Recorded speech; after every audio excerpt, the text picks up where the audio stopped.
the e-learning courses and the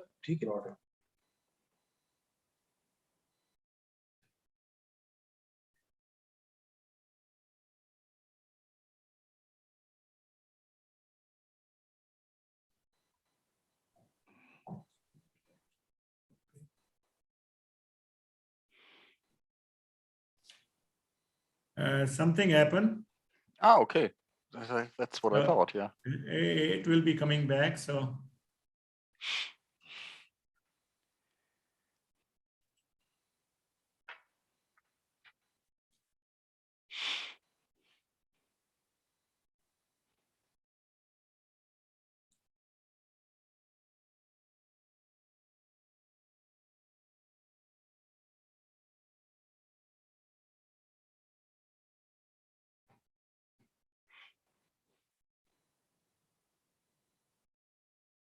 Yeah, he is coming. He is back.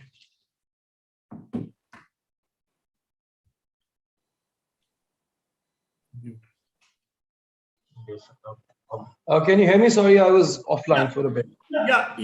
We can hear you. We can hear you. Okay. Thank you, National Skills University, for giving me this opportunity to be a part of this meetup. As we all understand, we all know the importance of e-learning, and especially after COVID-19. I mean, at least to me, that was basically the first instance where I realized how important this forum can be, the e-learning bit, where you train students online and in hybrid models and stuff. So if I come back and I, just for the sake of knowledge for all the people over here, TEFTA Punjab is basically the largest skill provider of Pakistan. It's TEFTA Punjab that I head at the moment. And we have 403 institutes across Punjab in every district and tehsil, with a student base of 200,000 plus, in which we train in technical skills, in vocational skills, and now the third stream is the e-learning, where we're focusing on future skills as well, including all the ones that Professor Klaus had mentioned in his presentation. And for the past 2.5 years since I took over, what we've tried to do is basically take this initiative of the skill provider in Pakistan to be basically focusing on international standards. And for that, we made a vision and a new skill ecosystem through which we're working towards basically making Punjab as the hub of skilled labor, where we can send them abroad, give them to all the industry, and basically ensure entrepreneurship.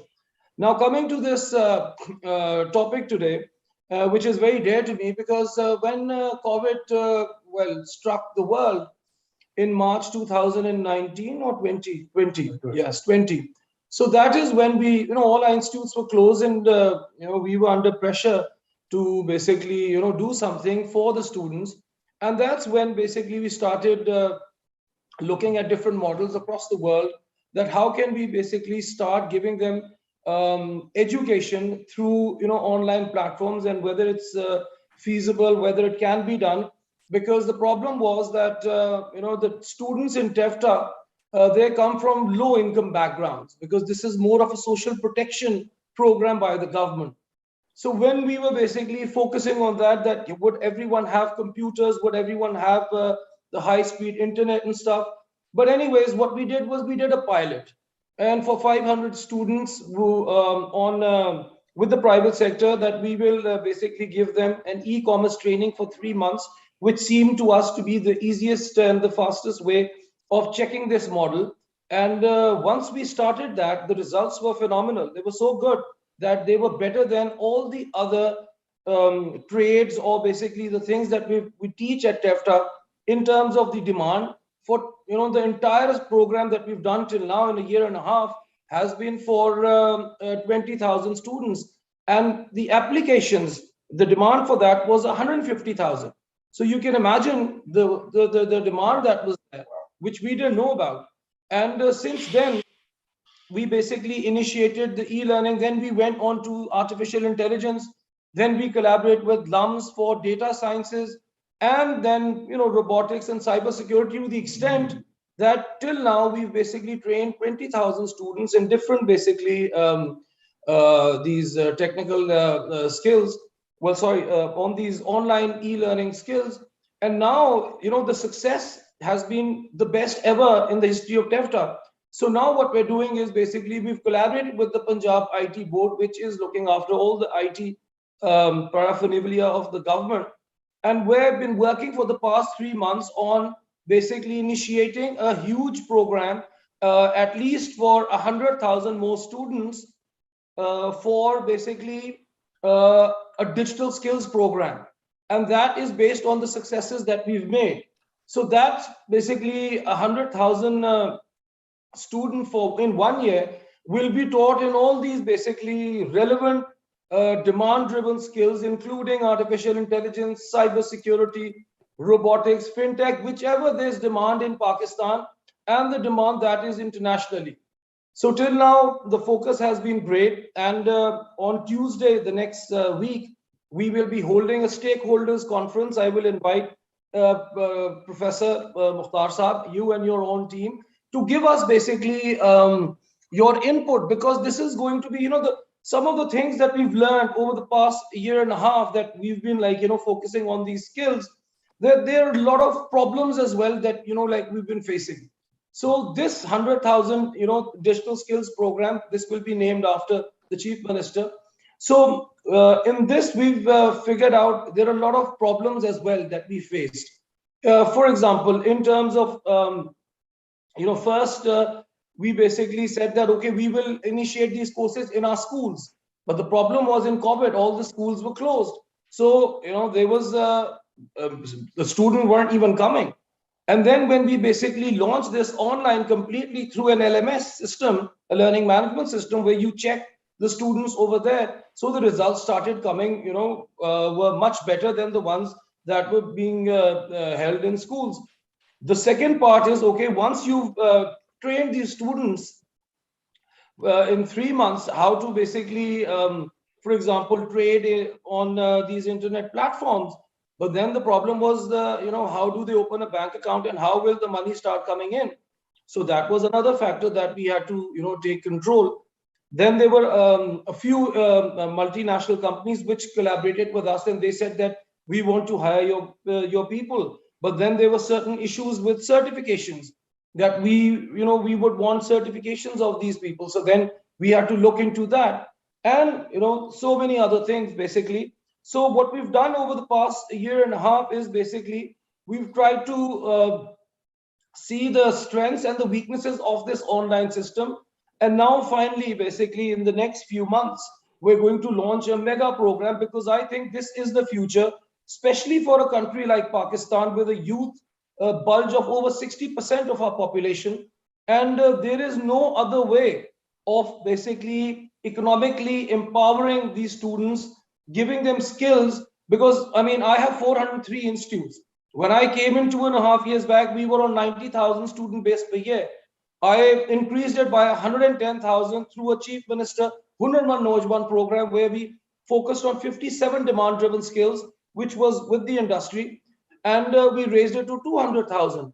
But again, the numbers are huge, which really need these type of trainings. So, I've gone full chock-a-block in my institutes. Where do I come up with other, infrastructure facilities?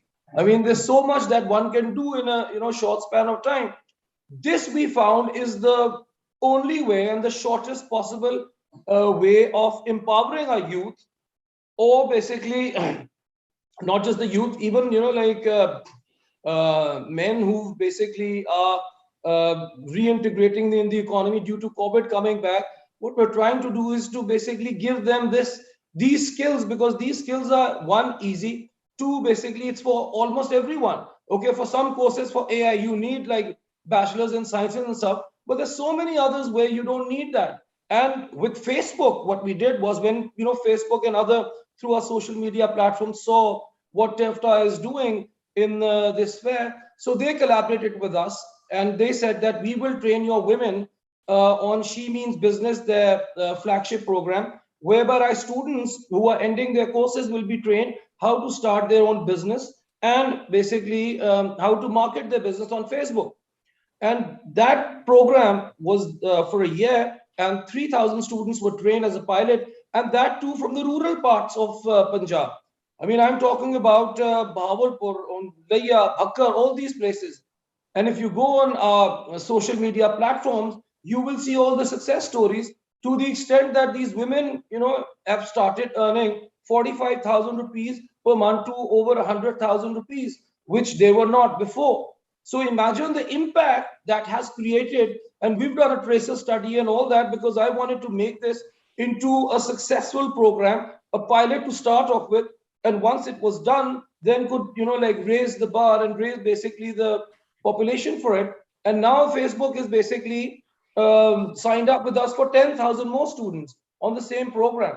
So looking at all these programs, TEFTA Punjab, being a traditional, conventional skill provider, where we used to just train mechanics and carpenters and electricians and stuff, we said that, okay, that is also a need of the economy. We will do that, but we can do that in our 403 institutes. For this e-learning, we don't need any institute. We just need basically, to collaborate with the private sector, and through, the online mode, we can go big. But then again, it's not about the number as such. I mean, it is, but the most important part is the quality. So what we've done is we've done a tracer study of the 20,000 students that we've basically trained in different disciplines. And the results again are very, very promising. I mean, in the first month, 56% of the students have started earning 36,000 rupees per month.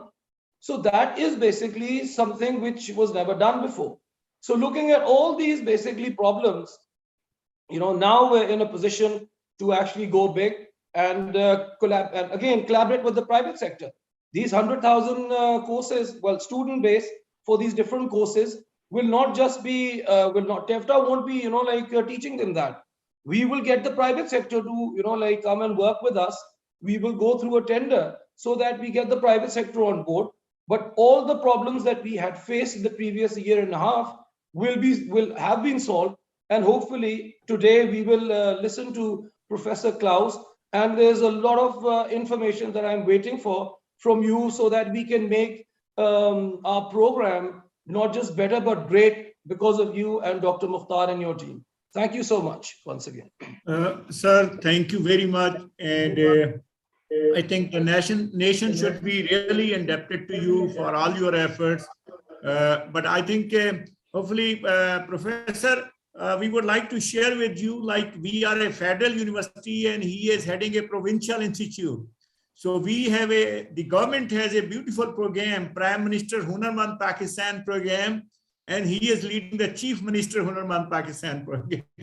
So it's really fascinating to hear from you, sir.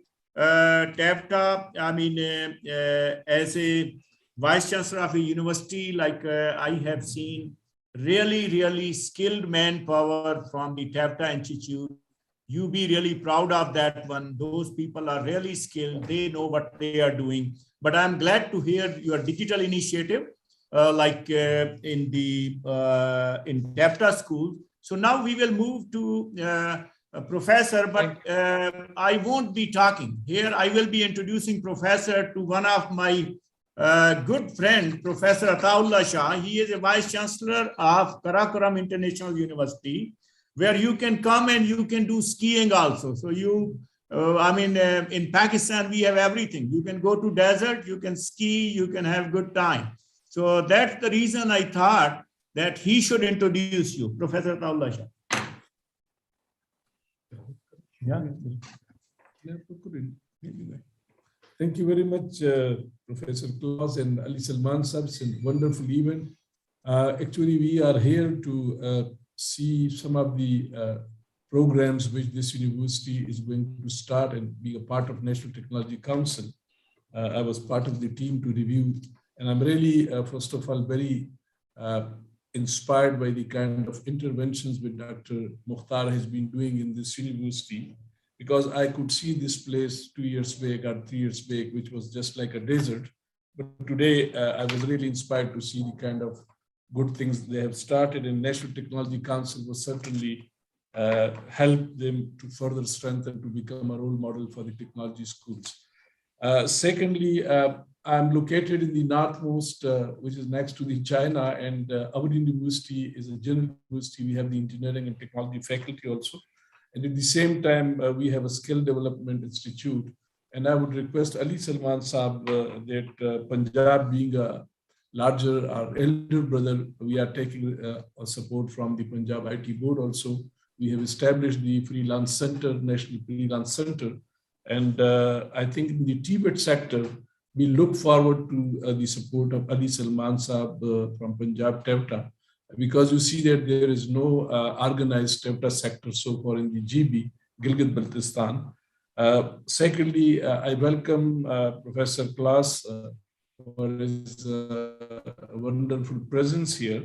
And I have gone through your very extensive CV with 25 years of very rich experience as a professor, as a mentor, and as a technology master.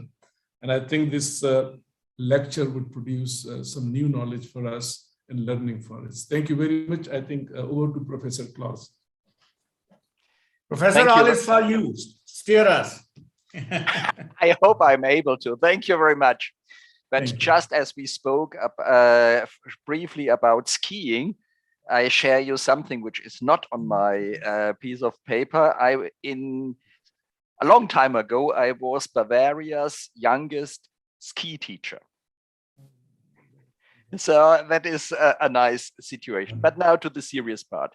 What you see in the background, which is still for some reason here, is no bad introduction, because together with my good friend from Kuala Lumpur and Kota Baru, Professor Raja Susana Raja Kasim, we are collaborating since 10 years together and have done a lot of things together. And she has created an initiative in Malaysia from which this poster in the background is coming, inviting young people, those who are still at school, too young to go to university, to research, to find ways, entrepreneurial ways, which are of importance for the future of all of us, for our future developments. And if you look, for example, into the recent developments, it is a very, very interesting story, because many of these apps and many of the digital developments were not made by corporations or researched at universities. They were developed in, like it was in the 1980s with Bill Gates and his colleagues, in a room, in a living room, in a children's room, where they created apps which have solved problems which were much more better solved and more effectively solved than it was done in a corporate environment. And the research, why that is so, came up with interesting findings, because one of the big things is these kids, they are free of everything. They have no pressure. They do not do it because they must prove themselves to remain in the organization for their salary. They are not restrained by any corporate thinking. They are not restrained by any team membership. They just can do what they feel might be good to do. And this way, with this entire freedom, they come up with solutions which we are ourselves finding very difficult in all these constraints where we must prove ourselves, where we must deliver results to somebody or someone. And this way, one of these things which I want to stress at the very beginning is that it cannot be early enough to talk and collaborate with this young generation and give them opportunities where we all, wherever we are, whoever we are, can catch ideas and views which we will never find in an institutional or institutionalized way. For example, at our new Nyangani Virtual University, we have created the position of a junior researcher where we invite children to join our research teams. They can research with us, they can research together individually, and depending on their findings, they can collect study experiences. And if they have good findings, we credit these as a reduction of their future studies.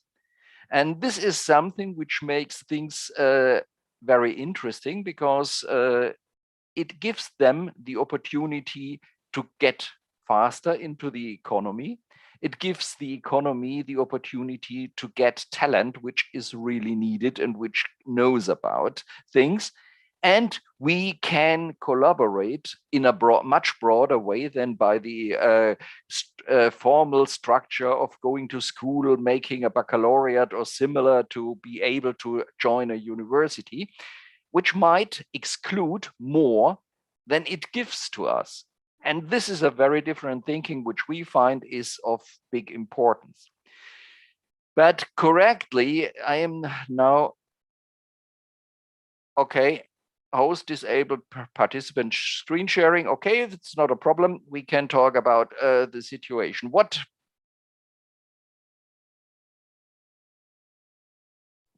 Asif, can you allow screen sharing? I see something. Yes, yes. Okay. Good, share it, please. We love to see this. Yeah, that's what it is. You see it?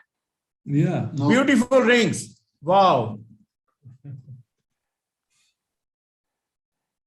So. Yeah, we can see it. We can see it. Perfect. So what I have prepared to you is something, as I was asked, which I accepted with great pleasure to be here, is about the higher education and the digital skills, the challenges which we have in the 21st century. When you go back 20 years, exactly 20 years, there was a very exciting and new way of thinking when Prensky differentiated us into two groups of people. The one were the digital natives, those born in time where digital was already all around. And then those like me, and many of us here as well, who were digital immigrants, those who have lived in a different world and learned to be then in a digital world. What we understood as something new, as something exciting, sometimes even a little bit strange and bizarre, those younger generation people were born with. They knew it from their very first day, and it is not a rarity. If you go shopping into a supermarket, you see the little children or the babies sitting there, given a smartphone with little tiny movies, for that the mom can do their shopping without that the baby is crying or giving her some pressure. So they are working from the very first day with tools which we have never made. This is of some advantage, but it is also of some disadvantage, because as research has found, the fine motoric of our behavior, of our being, is suffering a lot. Sports is suffering a lot. So it's all always the same, all comes at a cost. So what we need to understand for our entire world is that we are going through a new form and a new way. We have started with various levels of industrial developments. We have gone from individual rural crop and farming to then the first trade connections by sea, by land roads. We have seen how the railway has developed more and more, and then the planes. It was a gradual progress which improved the situation of the living and gave income to people who had struggled to have money before or to gain enough money before. And that is exactly what my speaker before stressed, are so many people now in Punjab who are earning money, which they did not before. And that is definitely progress. And when we speak about women, then we are speaking about empowerment. And that is something which is important because we need all of it and we need everything of it. Later then, we had the industrial revolutions. If you go through the literature, some say we had 5, others say we had only 2. It doesn't matter. Each time when we had an industrial revolution, it was a radical change. It was some type of chaos. Think about the industrial revolution in the 18th century with the first type of automation, when people had to leave their rural countryside and go into cities, urbanization in the first step, urbanization 1.0, if you like. And the situation was, of course, that job entrance levels started to increase for the first time. You needed to learn about figures, you needed to learn about reading. And there is a very, very interesting situation. I was consulting with the German Agency of Labor some 10 years ago. And what they told me is that the big problem which we are facing now and in the future is that we will always have a level of unemployed people who can simply never find any work because they are not able and capable, for which reason ever, to meet the entrance criteria, the level of qualification and knowledge to get a job. And we see it more and more. And in the recent times, when we see what has happened in the past 10 years, then we see how things have drifted apart. You have these many people who are working as warehouse workers in the big Amazon warehouses, or as the drivers of the goods driving around under high pressure to deliver these things. And then we have those others who are organizing the situation. I remember very much going through factories where you found a lot of people who were doing this, who were doing that.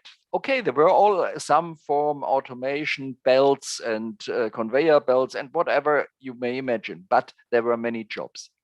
Some years later, around 1990s, you found even in the big manufacturing halls, few people.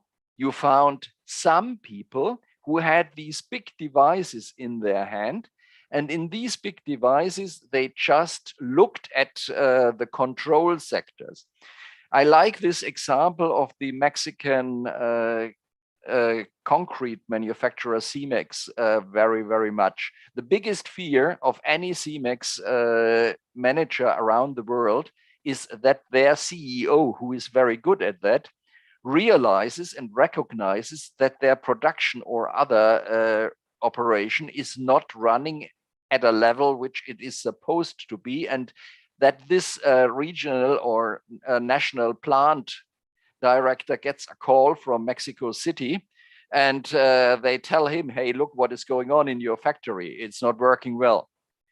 So you see how the situation of control and of reduction of physical work has increased. Now we have the big industrial disruption which is coming up, and which we already heard about by my appreciated predecessor, Mr. Ali Salman, artificial intelligence. We are now talking about disruption, and we are talking now about a mismatch of skills and competencies. So many educational institutions around the world are still today teaching things which are certainly very, very interesting, very much explaining. Unfortunately, they do not help very much to solve problems and to find income for people. And that is what a national society is based on. So we have two worlds which are confronted with each other. We have on the one hand these employers who know that they need a different skill set now, and the employers, the same employers who do not know how this skill set must look like. And here I'm coming back to my consultancy with the National Agency of Labor in Germany, who has simply told me the biggest problem when they speak to employers looking for skilled people is to understand and learn what these people really want. They told me, you speak to them and you have so often the impression that they have less than no clue which type of employee they are looking for. So how should we provide them with people they are expecting if they do not even know themselves what they are expecting? The other point is that we have very many vocational education, which is training people for jobs which are simply disappearing. It is not vocational, if you like, but I was talking to a student from Latvia 10 years ago, so long. She was the daughter of an Air Force pilot and wanted to do something in aviation. And then we came up with this research for her thesis. Why not investigating what people would think about the planes which are not having any pilot anymore, which are only having in the cockpit computer systems? It's absolutely easy. The technology exists, GPS exists. The biggest problem for any air crash is pilots. So it's much safer and better. She made this investigation and came up that people do not bother anyhow about the technological safety and security, just the idea and the thinking that there is nobody sitting in the cockpit and driving or flying this plane is a nightmare, and that they would never ever enter and join a flight without any pilot.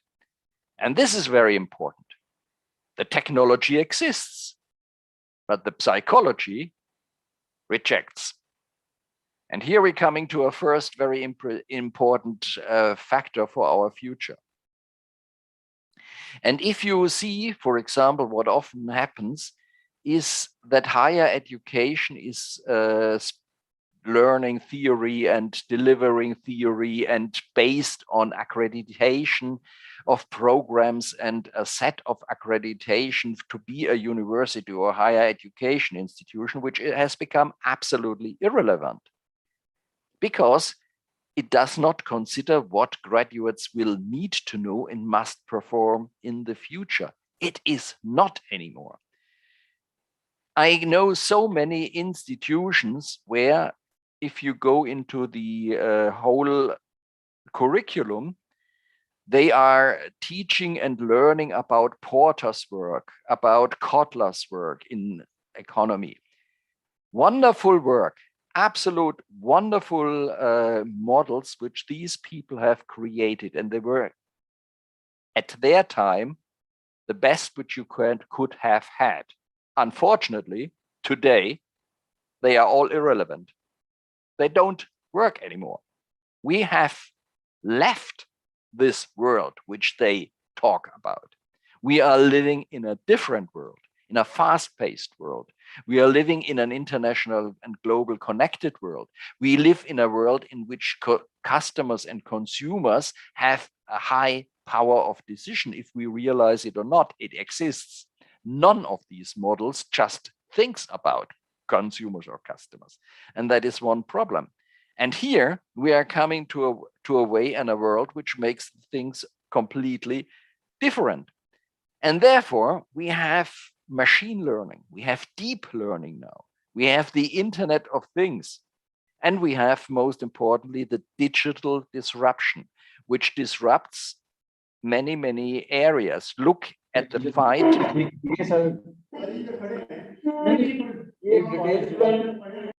Look at the fight of the retail against online shops. They are losing more and more. So The digital skills which we must have is operation and application.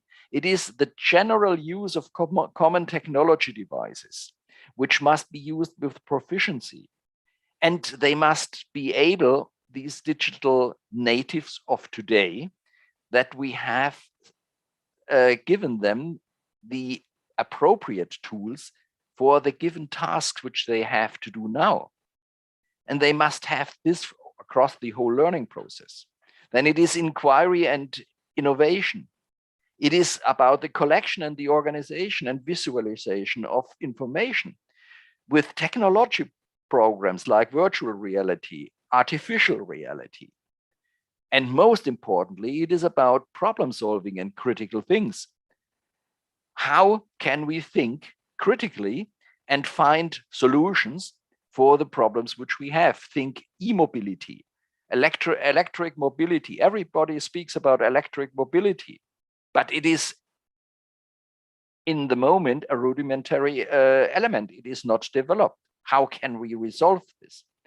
And now we are coming to the point which is most importantly. We speak about digital skills, and we can never forget that we are social beings. It is about a digital citizenship. We must be able, and this is one of the things which you can read across all the world, the social aspect in online and distance studies where students were suffering. So a new way and a socializing way of online communication, collaboration, and as well research must be developed. We must still be able, even if like now we are sitting thousands of kilometers or miles apart, we must have the feeling it is not the same as if we would sit together in a room and shake hands. And therefore, the World Economic Forum has developed the Higher Education Model 4.0, which I'm a big, big fan, and all in our university, which is the research finding of an answer to the COVID learning disruption from professors from 4 continents, Asia, Africa, USA, and Europe. And we have decided that it is about the personalized learning, a self-paced learning. Some people are faster, some people are less fast. We must give them a lifelong learning experience. It is about the interpersonal skills. We must have and cannot afford to lose our connection and social aspects with our neighbors, with our people, and it is about globalization in education, in skills development, because we are all living on one planet. And the challenge of our climate change is just one which we all, wherever we are in this world and on this planet, must resolve. And it is about innovation and creativity. We must innovate. We must innovate faster, because otherwise we will have very, very deep troubles in 20-25 years. And when we speak about this development from the little ape, which became the upstanding walking man, well, we have these different types of organization. There were originally little groups, then were little tribes and clans, then we had a village, then we had the cities, then we had the national thinking, and then now we have the globalization.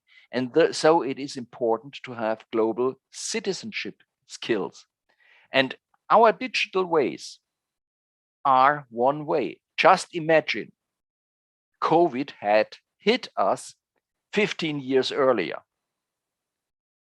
Without all these opportunities, without high and fast-paced fiber cables, we would be dead. We would be isolated in our national situation. Today, we found ways, home office, national, international virtual meetings, things which were very, very weak at this time. And so we have the situation of new digital, native, The one who is not just born in this days of computers and respective devices, it is the one who is also influenced and driven by social media interaction, who is communicating. Even we all know this who have children. You have your children sitting on the same couch or on the same sofa, and they are talking to each other by their mobile phone instead of speaking to each other. And we have the new ways of artificial intelligence and artificial augmented reality, virtual reality. It is the full automation which has the risk of socially disruptive perspectives if we are not careful. And it may come with an environmental protective situation. The circular economy, which is coming up and which is a most important aspect. We are in a situation that we must combine our human social needs with digital skills, allowing us to bridge and bring together two worlds, the digital world and the social world, which are presently much separated. And fact is, there we are at our university, at least, very, very convinced that it will be a non-linear outcome. And this is a systemic change which we have always. And systems theory says, if you have a disruptive environment, and COVID made it very disruptive, then you have non-linear situation. And therefore, the Industry 4.0, which many are favoring, is something of the yesterday. If we speak about the digital and the other skills, it is more than digital skills we need, is the Industry 5.0, which the European Commission has combined very attractively. It is about the empowered worker. It is about the benefits for workers and for society.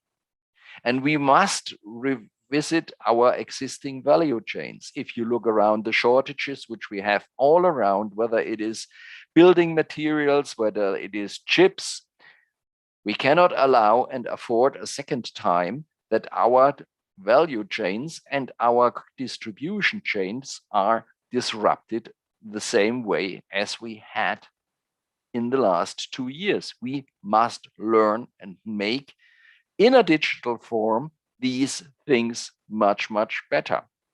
So there is Industry 5.0, not just automation, efficiency, effectiveness, and that to a level which is higher.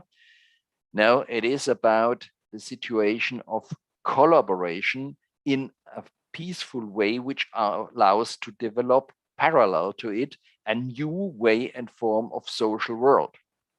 So the output is we have graduates which are perfect in analytical skills, programming, can translate complex algorithms in sophisticated processes. But for what, please?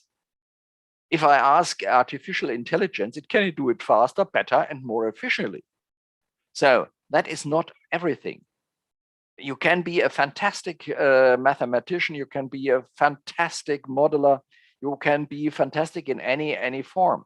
But think about what artificial intelligence will be able to do, and this very fast.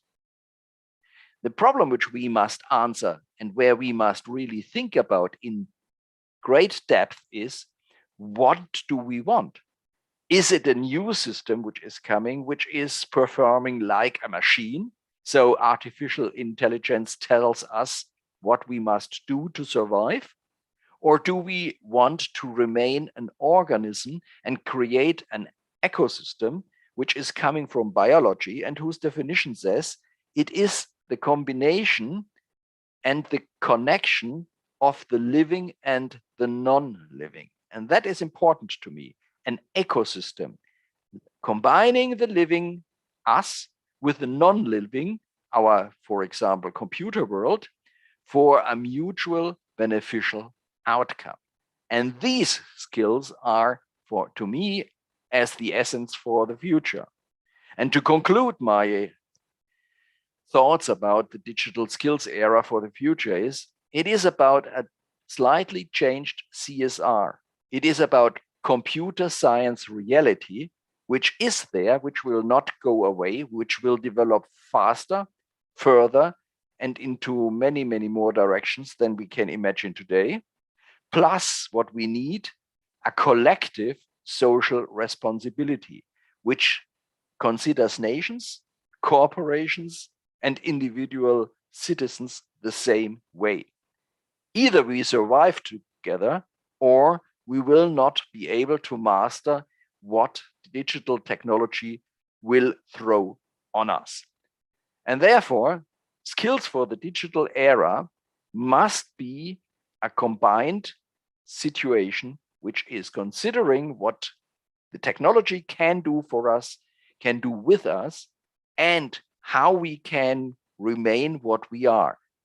Social people and people who are needing social aspects. Never forget, the biggest complaint in the disruptive environment of COVID on disrupted learning was the lack of socialization and social possibilities.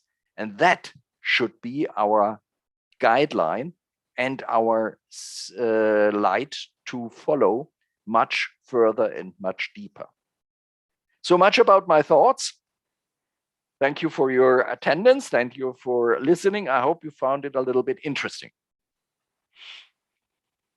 Okay, it's so fascinating and so beautiful. So, I mean, I think, Asif, if there is any hands raised up, so you can start from there, or should I ask a question? First, I think the people who have raised their hand, do you have somebody there? Sir, actually, no one, but you can ask for questions. Okay. In the meanwhile, people can think about this one. So thank you very much. You know, it's so fascinating. You put us in real trouble, let me tell you. You know, you are, I mean, now I start thinking, let's stop at this IR4 and IR5, use it just for like making good social relation and go for this collective social responsibility instead of other things. This is, let me be honest. If you consider it, what is one part of it? You know things in your area of the world which we in Europe, for example, do not know, because your entire continent, your entire national structure is very different to ours. That is nothing about good and bad. It is about a fact. So you can provide us with some very important things which we have missed so far.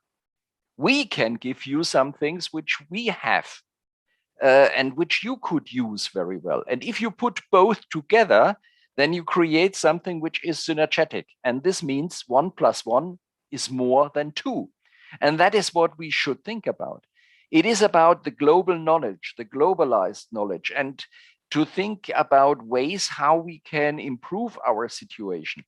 If we are so much talking about, as we have consciously placed our university in Zimbabwe, which is one of the poorest countries in the world, and still suffering from its not so nice past under Mugabe. But if you consider, what do they have, for example? They lack catastrophic energy, electricity. So often their electric system breaks down because there is not enough water to bring up enough power for the energy, and the internet goes down. But they have sun. They have sun more or less 24 hours a day. Is exaggerated. How can we together work and bring this sun energy, not only about a region of Zimbabwe, about a region of Africa, or you in Asia? There are so many places where the sun is burning out. How can we make energy from it? which is green energy. That is something we must do together and not listen to the Exxon, BP, and Shell and so on, whose only interest is how can we sell to the highest price what we have.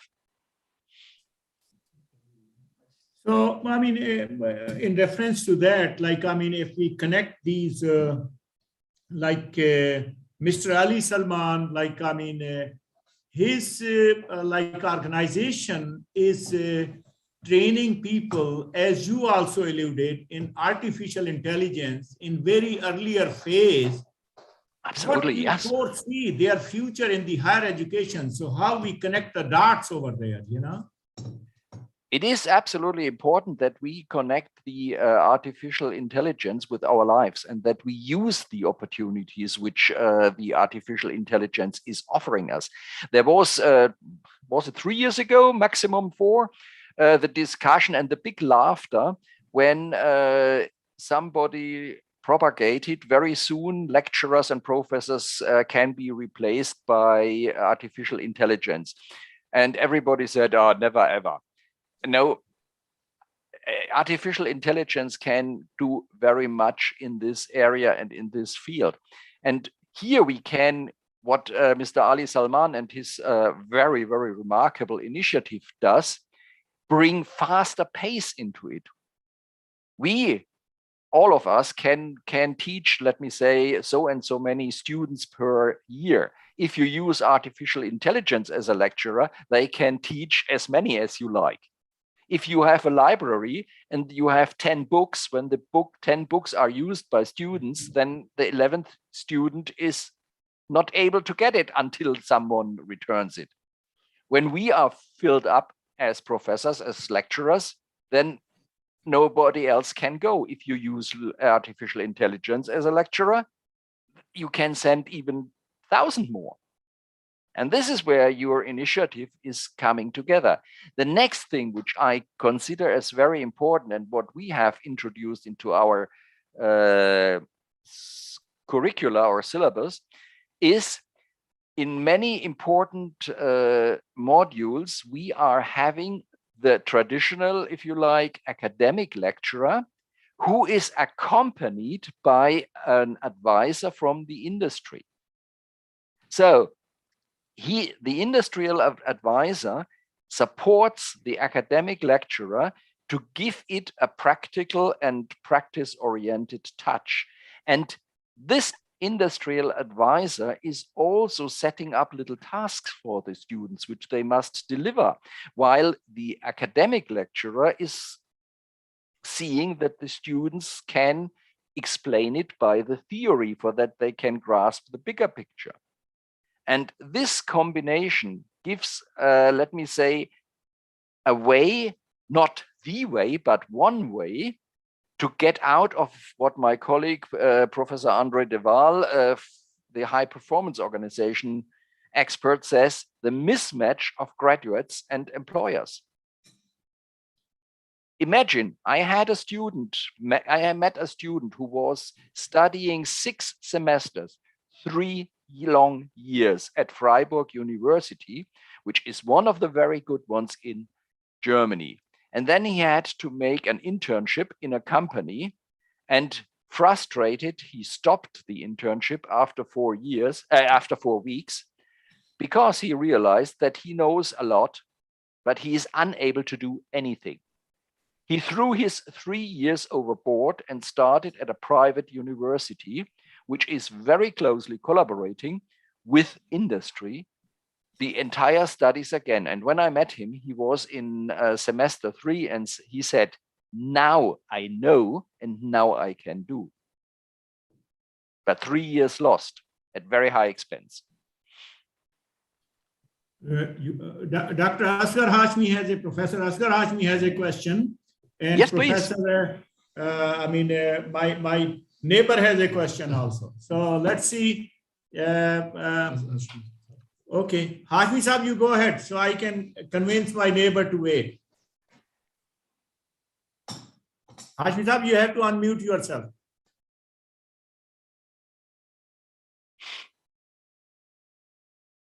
Okay, Doctor, yeah, now you are unmuted. Go ahead. my neighbor has a question also. So let's see. Okay, Haji Sahab, you go ahead. So Okay. Thank you very much, Professor Class, and thank you very much, Professor Mukhtar. Haji Sahab, you have to unmute yourself. Yes, I did it. So I can hear you. I can hear you. Okay. Thank you, Dr. Professor Class and Professor Mukhtar for arranging very nice, Neighbor has a question. very important. Okay. Okay. Haji Sahab, you go ahead. So Okay. Thank you very much, Professor Class, and thank you very much. Please go ahead. It's just recording, I think. Okay. So it's very important and very nice talk from Professor Class. I appreciate that. It's very interesting and informative. So it's comprising and covering a lot of topics for the COVID era and how to go forward for the next future of the education. So Professor Class, I want to know that you know that now it's an era of quantum computing. So what do you think that how it will be affecting this very important change, and important means you can say that's revolution in computing and education, because everything will be changed. The conventional computer will definitely go off, and this quantum computing will be taking over all these things. And you know that it's the world is all over comprising of 10 to the power 53 particles, but this quantum computing can understand and can make the arrangement, make the some control of about 10 to the power 77 and more than 10 to the power 27, 10 to the power 77 particles, which are making the whole world. So it is supposed that this quantum computing will be making a lot of changes, and how our education will be changed accordingly.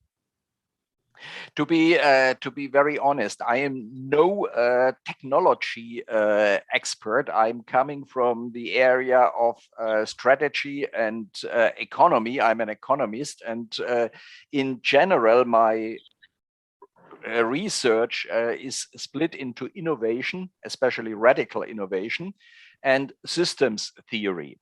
And the situation which we are facing is that we must be able to connect, to disconnect what is presently going on and reconnect it accordingly. When you speak about the affecting education and higher education, then we have realized and researched a big problem. The biggest obstacles which we found in many countries are found in two specific areas. It is the resistance of the teachers and lecturers who are unable or not willing to use modern technology of which kind ever. They still want to present all their learning stuff in form of, how you call it, PowerPoint presentations, overloaded and. And the second point is where we have found a huge problematic is the institutionalization of accreditation and learning environment by the political side. So if you are a university, you must do this and that. For example, in Austria, where our second headquarters is, you can only become a university if you have a physical library. So please explain somebody to me that why you need a physical library. For what? You need a library. Students must have access to the knowledge. Students must have access to certain books, to certain papers. Which way is of absolutely zero importance. And here is the big problem. All what we may consider and see as an opportunity forward is, first of all, confronted with the dilemma of a different thinking in those who have the knowledge and must transmit it and transform it to students' knowledge.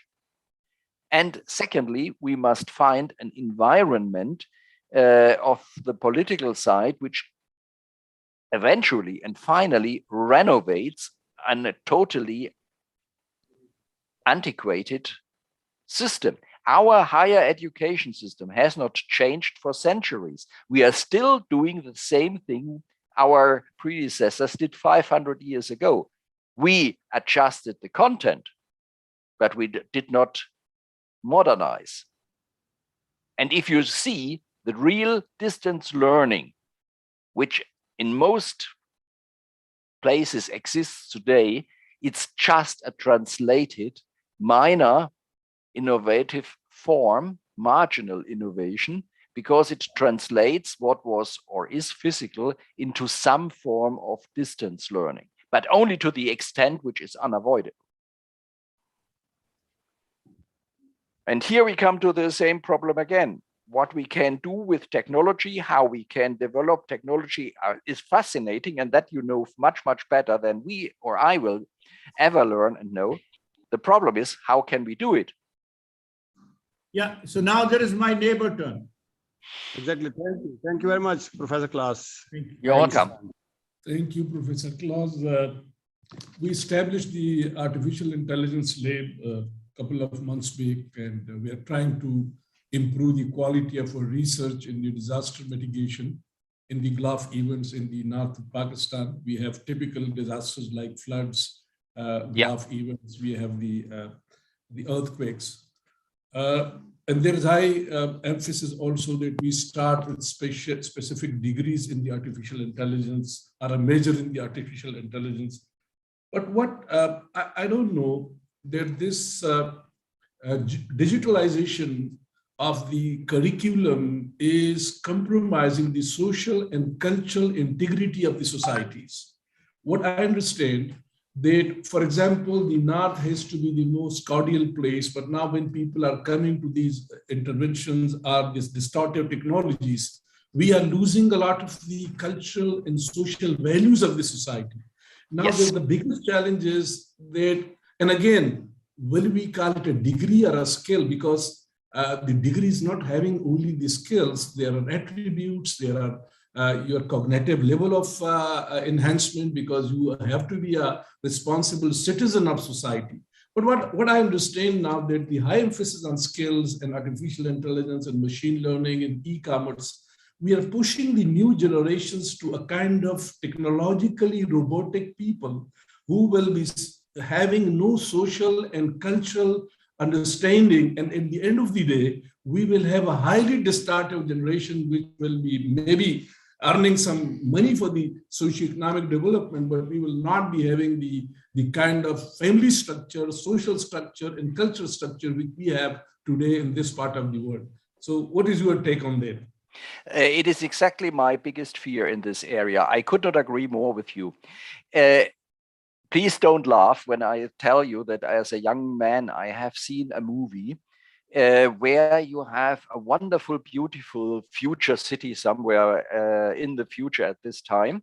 And people were living very nicely and very well. You only saw this thing. And then when the picture widened, you saw the big, big wall, which was armored and with heavy defenses and soldiers on it. And so when they widened again, you had a huge, huge surrounding environment of slums, where those people who could not match the skill set which was requested at this future type to get a job. And without a job, they could not get any money or make their living. And to be honest, that is something which is so often in my mind. And as if there is something which I have realized in all these future films or movies from the past, even Orwell, what they could imagine was only half of what really happened. If you take 1984, for example. And this is where we have the biggest danger, that we create a society in which there will be the chosen few and the many, many others. And what I said about my talks to the German Agency of Labor is exactly that. The level of people is there, and now the situation is increasing and stepping up. You need more and more human intelligence to get into a situation to get a decent job. And that is what many do not have. Think about all these workers who are now working in Amazon warehouses, to just take one example. You do not need them in reality in the future. That can all be automated. That's very easy. The drivers in the lorries who are delivering these things to us, excuse me, please, they can be replaced by automated cars. And they already exist. They are tested. It is no joke. Amazon has applied for a patent for a flying warehouse. It is flying over the sky with all the things and is delivering the parcels by drones to your store.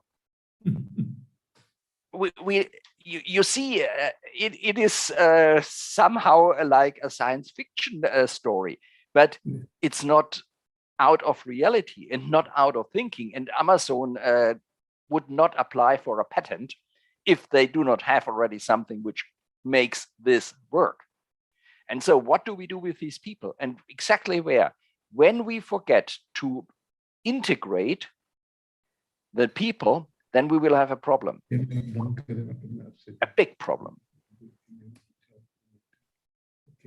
So we must combine our high technological skills with which way ever delivered serious social collaborative models for that people can socialize.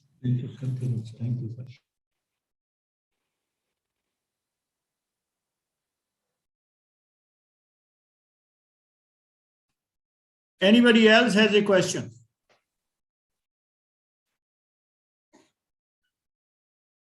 Okay, looks like, I mean, that everybody is scared. So, not more than I. But I mean, you know what? Basically, most of the people who are on the screen, they are employee of the National Skill University, and we are relaying it on the YouTube also. So just, I mean, we are looking forward, like as we discussed earlier also, once your university get established, we will start looking for if the Amazon can fly the things. So why not like education become universal also at that level?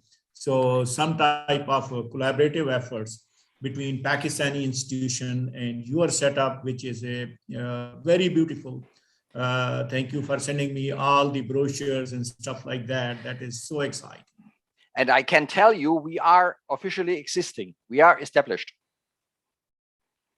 Yeah. So yeah.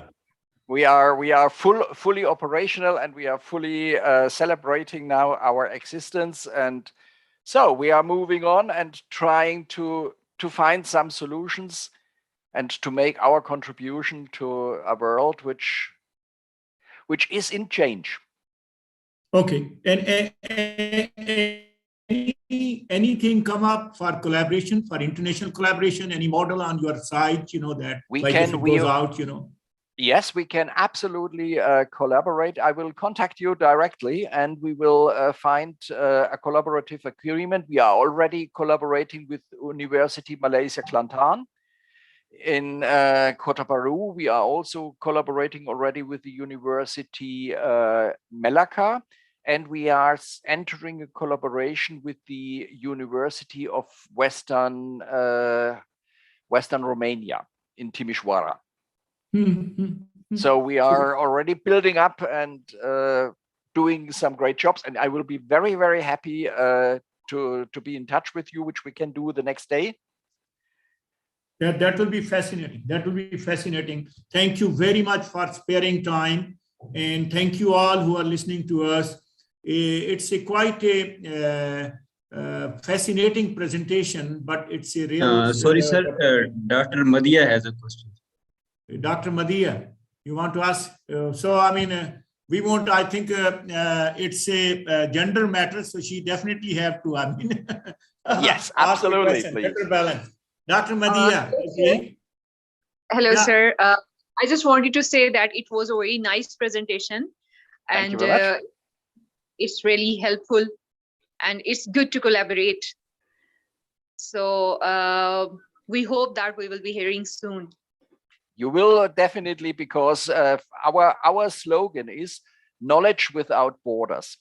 And that is what we stand for and what we mean. And this is in any direction. It is providing knowledge, but more than happy to receive knowledge, which we do not have. We are nowhere perfect and know everything. Absolutely not. We want to learn. Thank you.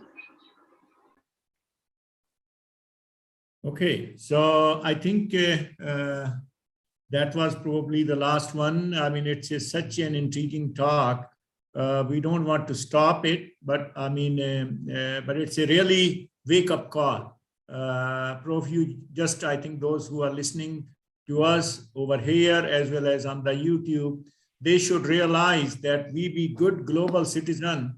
Otherwise, the artificial intelligence is coming, and that could be a major issue. Let's pray, like, I mean, we keep stay united, we keep stay human and human. So we just keep the respect for each other. Instead of that, the artificial intelligence, these gadgets come and start, like, I mean, controlling us. So that will be the toughest time, ethically as well as morally also.